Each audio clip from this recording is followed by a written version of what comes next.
Guys, let's do it. Do the roar. 7 weeks away tonight in 7 weeks. Lions Chiefs to kick off the NFL season. This is not a drill. I mean, it's kind of a drill. But this counts, D-Mac. It's time to do a preview of the game. I want everyone to loosen up a bit. Shake the rust off. Let's get into it. You know, it's just like warm up before you go out and play golf. You know, you hit some putts, you hit some chips, you hit some swings. Let's just take some swings at this right now to see if we're ready. I mean, I know that Tammy's taking her 10-year-old nephew to the training camp on Sunday. I know people are stoked to get out there. It begins, Neil, so we might as well start it off here. Big D energy here on this Thursday. Yeah. What's it going to take to win this game, D-Mac? Well, obviously, you know, it starts with and obviously the fundamentals and the stuff of what we saw. It's a continuation of what we saw at the end of the year, the last half of the season. And it starts with like discipline, and it starts with not being, too excited, obviously, and to take advantage right off the bat. Like we've talked about this before, right? There's a ring ceremony. You're going to get to experience and be part of it, which means that it's going to elongate pregame and not be ready. So you have to do whatever it takes. And in this time from training camp now... D-Mac, hold on. I'm going to jump in front of you right there because you took part in these kinds of things. I believe, 4 times in your career? Absolutely. 4 times where you understand that... Is it different? So you're focused, right? Yes, you're focused on that first game. You've gone through practices, you've gone through training camp or whatever. But you're also excited and focused. Like, I'm not going to let this moment of raising the banner and having the picture and everybody introduced as sort of like putting, it's putting the cherry on top of the season before. But you are going to be there as a professional athlete because you worked your tail off. And I know you got this game ahead, but there's that moment where you're going to check out. Right? And be there and get the pictures and enjoy the emotion. So that means you got to check back in, and being champs, you're supposed to be in Kansas City, be able to turn it on and turn it off. But that's not everybody, right? Yes, we expect the Mahomes and the Kelce's and their top players to be able to do that, but there's also other players there. That's where, if you want to see, is there any advantage that Detroit has going into this game, it's off the rip, right? It's trying to jump and be ready off the rip. You're not going to have to stand out there for 20 minutes, half an hour, right, and get cold, right? You can get ready when it's time for kickoff and stuff like this. So that to me, that's where the start is amplified, and I think that will be the message out of Allen Park for all this training camp is start quick, start good, start discipline. Obviously, it's Patrick Mahomes you're playing against, so you're going against the best quarterback in the first game of the season. So I like it because with everything as we're told of what we're supposed to be, Detroit Lions, North Division champs, playoff victors, let's start out right in the heart of the fire, Neil. And it's interesting. Everyone's already into form already in the woodwardsports.com chat thread. And a lot of the discussion right now is centered around the football. Offensive line, defensive line. Corey Berry, it's all on the offensive line. Keep Mahomes off the field, which certainly is a theory. And I think, again, this is where we have to all tie it back together, D-Mac, and be consistent, right? With me kind of leading the charge on that. If I say this offensive line is elite, if I say this offensive line is one of the best in football, period, hard stop. Because I believe they are a top 3 offensive line in this game. If they are, then it runs through them. Go out and prove it. And you run the football on the Chiefs, whether they like it or not. That's what they're built for, right? And then so if we're gonna dive in and look back, where does the Detroit offensive line up against the Kansas City defensive line? Because they're not as potent and fiery as they were at the end of the season, losing a few guys, right? And Sam Flannel, this is, you're a Chiefs lover. This is where you jump in here and talk about it. Look, I'll reserve judgment about the Chiefs this year. Patrick Mahomes did it, right? They took away Tyreek Hill, didn't matter. Still won a Super Bowl. Props to him. But I'm telling you, man, this year, Frank Clark, right? Yeah. Frank Clark is gone.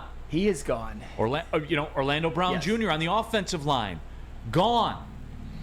Flannel, you're taking away a lot of pieces he had. I mean, those are some matchups that the Lions would definitely need to exploit if they are going to, say, win this game. Like, I'd be interested to see how do Aiden Hutchinson and James Houston and the rest of their pass rush, how do they handle a Jawan Taylor instead of an Orlando Brown Jr., who I believe is a bit of a downgrade? I mean, on the offensive line, you only really have to account for, at the high end, Chris Jones, then you've got George Karlaftis, a talented second-year player. I'm also looking at the Detroit Lions' revamped secondary, because besides for Travis Kelce, I would say even as the biggest Mahomes simp there is, that wide receiver core, at least on paper, with Marquez Valdez-Scantling, Kadarius Toney, Sky Moore, it could be kind of mid. So those are the type of matchups that I think the Lions are going to need to win. And D-Mac, that's where I'm going to with this, because on surface, when I see messages like this, where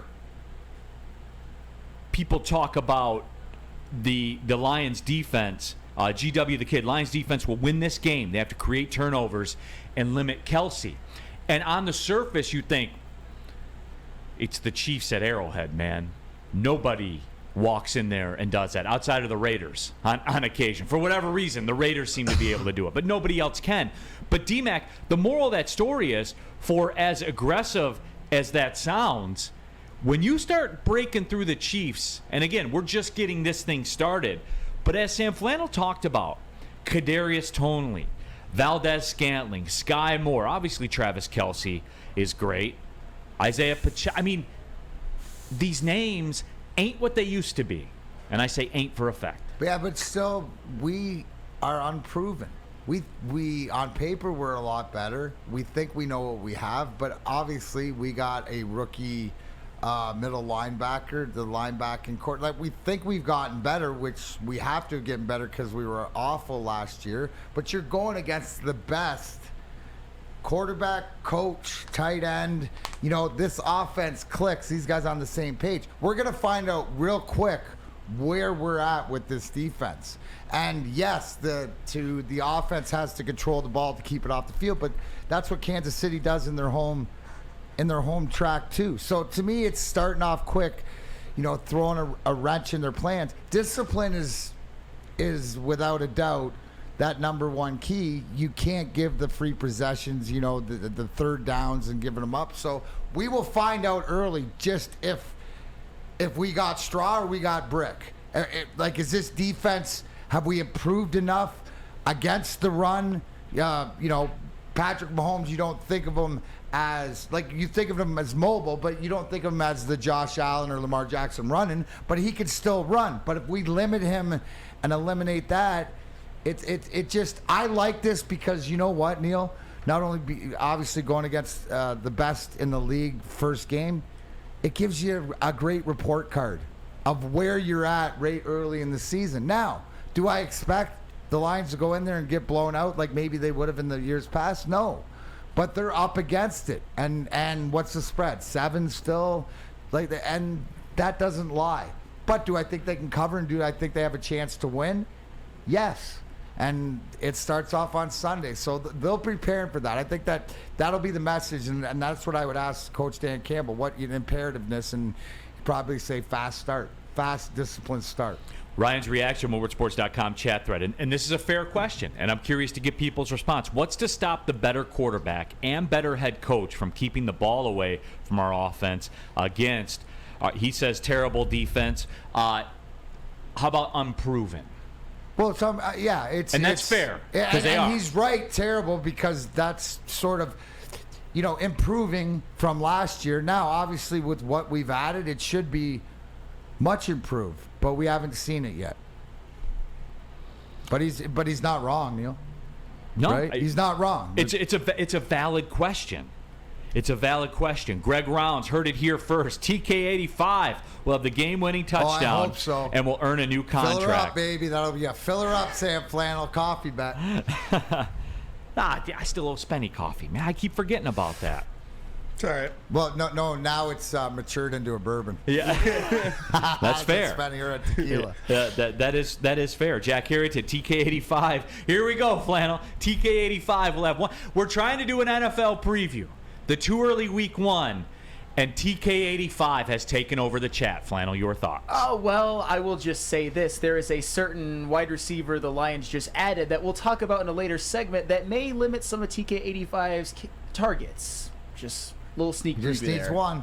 Just needs one. Just needs one. One kiss is all it takes. Just one. I just want just one catch for a coffee. Catch for a coffee. Come on, TK. That's what it's all about. All right, but hey, it all comes down to this, D-Mac, and I have to ask you the question because you birthed the movement. It's starting to feel a little more real now. Stoked, not scared. Stoked, not scared. Stoked. But Stoked, all right, not but scared. D-Mac, hold Stoked, on. I not got to call you scared. out a little Stoked, bit. not scared. I got to call you out a little bit. I think subliminally, when you start talking about, I expect Oh, it's getting them real. to. Subliminally, it's getting real. When you start talking about, I expect them to cover the spread. D-Mac, I think we're reverting here. No, we're not. I think we're reverting. My point Check me was, on this. what does Vegas have it at? 6.5 to That's 7, what depending I on where you asked shop. it. So it hasn't moved to whatever, but it feels it's a tighter game. I see the chat thread. Field goals have part of this game or whatever. Stoked, not scared. It doesn't mean that excitement of something new, because being stoked, not scared is new.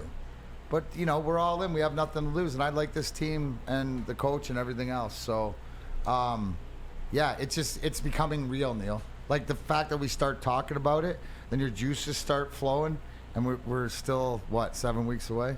Yep. It's crazy. It's awesome. Yeah, 6.5 to 7, depending on where you shop. As we talked about, the over/under I saw anywhere around 53.5. That's shootout. This is what worries me, D-Mac, and you've heard me do this before.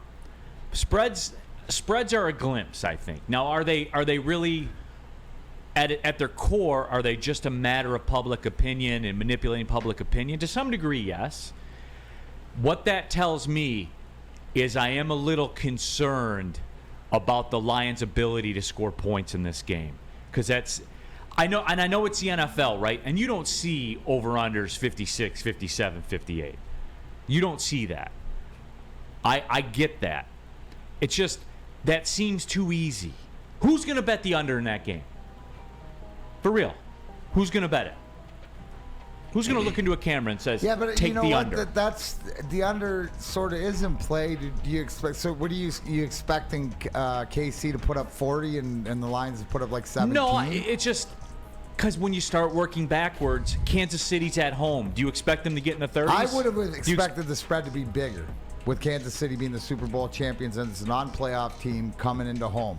It goes to the respect that people think the Lions are coming in with.